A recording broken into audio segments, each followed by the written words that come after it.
অরলের ডাল করবো। অরলের ডালটাকে ভেজে নিয়েছি, ভেজে রেখেছিলাম আগে। এবার দিয়ে নেবো,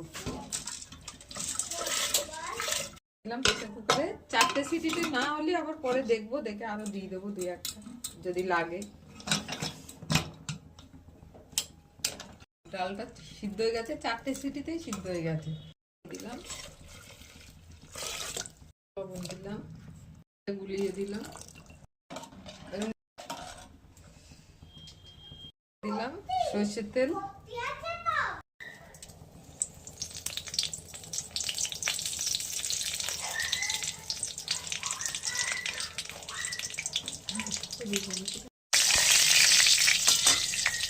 একটু জিরে দিলাম ফোড়নে, আর গোটা গরম মশলা দিলাম, দিলাম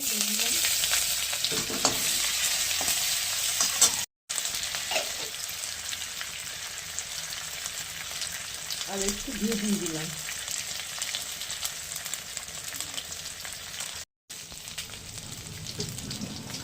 কষানোটাই চিনি দিয়ে দিলাম। এবার একটা টমেটো কেটে রেখেছিলাম দিয়ে দিলাম।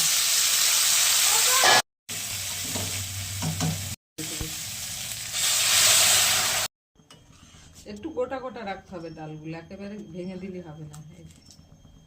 অরলের ডাল হয়ে গেছে। ভিডিওটা ভালো লাগলে লাইক, কমেন্ট, সাবস্ক্রাইব, শেয়ার অবশ্যই করবেন। ভিডিওটা খুব শেয়ার করবেন বন্ধুরা।